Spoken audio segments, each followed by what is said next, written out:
Assalamualaikum warahmatullahi wabarakatuh. Hai kelas 7, selamat pagi. Sebelum kita melakukan pembelajaran hari ini, Mem akan memperkenalkan diri terlebih dahulu. Perkenalkan, nama Mem Aisyatun Nadhiro. Kalian bisa memanggil Mem Aisyah atau Mem Ais. Di sini, Mem akan mengisi mata pelajaran seni budaya. Baiklah, kita langsung saja ya ke pembahasan pertama, yaitu tentang mengenal ragam hias. Sebelum kita membahas lebih dalam tentang mengenal ragam hias, Mem ingin menjelaskan tujuan pembelajaran di pembahasan pertama.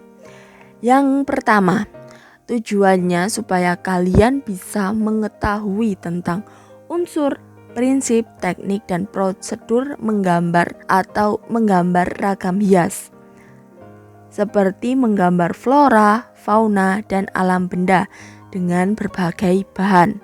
Yang kedua, kalian bisa menggambar flora, fauna, dan alam benda. Yang ketiga, kalian bisa menjelaskan prinsip dan prosedur menggambar gubahan flora, fauna, dan bentuk geometris menjadi ragam hias. Dan yang terakhir, membuat gambar gubahan flora, fauna, dan bentuk geometris menjadi ragam hias. Apa sih gubahan? Jadi gubahan itu rangkaian gambar. Baiklah, kita langsung masuk ke pembahasan. Yang pertama, pengertian menggambar. Untuk orang-orang yang menyukai karya seni, menggambar merupakan kegiatan yang menyenangkan untuk dilakukan. Karena dengan menggambar, seorang seniman dapat menghasilkan suatu karya yang memiliki nilai estetis dan ekonomis. Tahukah kalian apa sih yang dimaksud dengan menggambar? Jadi, menggambar merupakan kegiatan yang tidak hanya melibatkan aktivitas fisik saja, akan tetapi melibatkan pula aktivitas mental.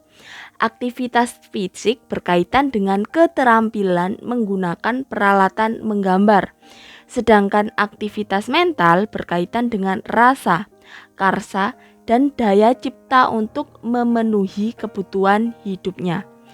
Menggambar adalah membuat gambar dengan cara menggoreskan benda-benda tajam seperti pensil atau pena pada bidang datar, misalnya permukaan papan tulis, kertas, atau dinding, yang merupakan perwujudan dari bayangan angan-angan ataupun suatu pernyataan perasaan atau ekspresi dan pikiran yang diinginkan. Ketika seseorang sedang menggambar, maka ia membutuhkan media, alat, serta bahan. Adapun media, alat, dan bahan yang digunakan senantiasa berubah sesuai dengan perkembangan zaman. Jika pada zaman purba manusia menggambar dengan menggunakan bahan yang tersedia di alam, maka pada zaman sekarang peralatan menggambar telah diproduksi oleh pabrik sebagai komoditas ekonomi. Dengan menggambar, manusia dapat menyampaikan gagasan, ide, serta simbol sebagai salah satu bentuk ekspresi. Jadi menggambar merupakan salah satu sarana untuk mengekspresikan diri. Kemudian objek gambar. Seringkali untuk menghasilkan suatu karya seni berupa gambar, seorang seniman membutuhkan objek yang dapat dijadikan sumber inspirasi dalam menggambar. Hal tersebut menunjukkan bahwa menggambar tidak bisa dilakukan hanya dengan mengandalkan imajinasi saja. Nah, objek gambar merupakan karya yang dihasilkan dari kegiatan menggambar. Perwujudan suatu gambar dapat berupa tiruan objek ataupun fantasi yang lengkap dengan garis, bidang, warna, dan tekstur yang sederhana. Untuk dapat membuat gambar yang baik, seseorang harus memiliki kemampuan menggambar, terutama menggambar bentuk. Menggambar bentuk adalah cara menggambar dengan meniru objek dan mengutamakan kemiripan rupa. Maka semakin mendekati kemiripan rupa, berarti gambar bentuk yang dibuat semakin sempurna. Selanjutnya, unsur gambar. Gambar merupakan salah satu karya seni rupa yang terdiri atas berbagai unsur. Yang pertama, titik.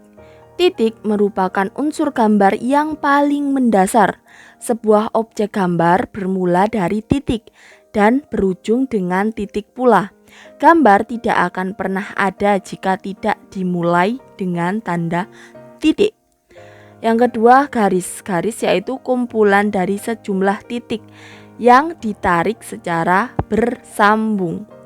Yang ketiga, bidang. Bidang yaitu area yang disusun dari titik-titik dan dihubungkan dengan garis sehingga memiliki ruas. Bidang dapat terkesan datar, juga bisa terkesan 3 dimensi. Yang keempat, bentuk. Bentuk merupakan unsur seni rupa yang terbentuk karena ruang atau volume. Macam-macam bentuk yaitu kubistis, silindris, bola, limas, prisma, kerucut atau semua bentuk geometris dan non-geometris. Yang kelima, warna. Warna merupakan unsur seni rupa yang paling menonjol, yang sangat penting dan telah diakui sebagai salah satu wujud keindahan yang dapat diserap oleh mata manusia. Warna dapat memberikan kesan tertentu. Warna gelap cenderung memberi kesan berat, sedangkan warna terang memberikan kesan ringan. Yang keenam atau yang terakhir, tekstur. Tekstur yaitu nilai raba dari suatu permukaan bidang. Tekstur dibedakan menjadi dua, yaitu tekstur nyata dan tekstur semu. Tekstur nyata adalah tekstur yang tampak kasar dan bila diraba ternyata memang kasar. Sedangkan tekstur semu adalah tekstur yang terlihat kasar, tetapi jika diraba ternyata halus, dan sebaliknya terlihat halus ternyata kasar. Selanjutnya, prinsip dalam menggambar. Ketika seseorang menggambar, baik memilih objek flora, fauna, ataupun benda-benda atau alam benda, terdapat beberapa prinsip yang harus diperhatikan. Nah, berikut prinsip yang harus diperhatikan ketika kalian menggambar. Yang pertama, model. Model atau objek yang dijadikan acuan dalam ragam hias berupa flora, fauna, atau bentuk benda atau bisa dikatakan alam benda maupun benda-benda yang ada di sekitar. Yang kedua, proporsi. Proporsi yaitu kesebandingan, keseimbangan atau kesesuaian bentuk dan ukuran suatu benda antara bagian satu dengan bagian yang lain. Yang ketiga, perspektif yaitu penggambaran objek berdasarkan kesan pandangan mata. Perspektif yang baik akan dapat menimbulkan kesan ruang 3 dimensi dalam bentuk gambar. Yang keempat, gelap terang. Prinsip ini diperlukan agar bisa menimbulkan efek terang di satu sisi dan bayangan gelap di sisi lain. Yang kelima adalah komposisi. Komposisi yaitu tata susunan yang menyangkut keseimbangan, kesatuan, irama, dan keselarasan dalam suatu karya seni rupa. Dalam menggambar terdapat 3 jenis komposisi. Yang pertama, komposisi simetris. Komposisi simetris menunjukkan bahwa objek di bagian kanan bidang gambar sama atau mirip dengan objek di bagian kiri gambar. Yang kedua, komposisi asimetris. Komposisi asimetris menunjukkan bahwa objek di bagian kanan bidang gambar tidak sama atau tidak mirip dengan objek di bagian kiri bidang gambar, tetapi terkesan menunjukkan keseimbangan. Benda yang berwarna gelap memiliki kesan lebih berat daripada benda yang berwarna terang. Yang ketiga atau yang terakhir adalah komposisi sentral. Komposisi sentral adalah komposisi yang menunjukkan bahwa objek model gambar terletak di tengah-tengah bidang gambar. Penempatan model diatur sesuai dengan proporsi bentuk model dan diatur seimbang dan memiliki kesatuan antar benda. Komposisi memiliki beberapa unsur. Yang pertama, keselarasan atau harmoni. Keselarasan adalah suatu penggambaran objek yang memberikan kesan kesesuaian antara bagian satu dengan bagian yang lain dalam suatu benda, atau benda yang satu dengan benda yang lain dipadukan. Yang kedua, keseimbangan atau balance. Keseimbangan adalah penggambaran objek benda yang memberikan adanya kesan keseimbangan di antara bagian-bagiannya, yang artinya tidak terkesan berat di salah satu sisi dan ringan di sisi yang lain. Yang ketiga, kesatuan atau unity.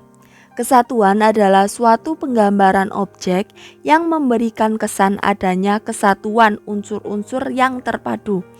Kesatuan artinya keterpaduan dari bagian-bagian gambar, tidak terkesan terbelah atau terpisah. Yang keempat atau yang terakhir adalah irama atau rhythm. Irama adalah suatu penggambaran objek yang memberikan kesan pergerakan dengan alur yang teratur. Gambar yang terkesan ritmis akan terasa enak dipandang mata, berbeda dengan gambar yang acak-acakan dan tidak jelas pengaturan objeknya. Baiklah, untuk tugas hari ini silahkan kalian buat resuman atau rangkuman pembahasan hari ini dengan menggunakan bahasa kalian sendiri dan pemahaman kalian sendiri. Tugas akan Mem tunggu sampai pukul 12 siang. Tugas ditulis di buku khusus seni budaya. Jangan lupa di pojok kanan atas kalian cantumkan nama lengkap dan nomor presensi kalian. Tugas difoto dan dikirim langsung ke Mem, jangan dikirim ke grup. Untuk presensi akan Mem ambil dari penyelesaian tugas kalian. Apabila kalian mengirim tugas sebelum jam yang sudah ditentukan, maka Mem anggap kalian mengikuti pelajaran Mem untuk minggu ini. Tapi apabila kalian mengirim tugas lebih dari jam yang sudah ditentukan, maka Mem anggap kalian tidak mengikuti pelajaran hari ini. Apabila ada di antara kalian yang masih belum paham atau belum mengerti dengan materi maupun tugas hari ini, kalian bisa langsung menanyakannya di grup. Sekian untuk hari ini, mudah-mudahan apa yang Mem sampaikan bisa bermanfaat untuk kita semua. Amin. Akhiron, wassalamualaikum warahmatullahi wabarakatuh.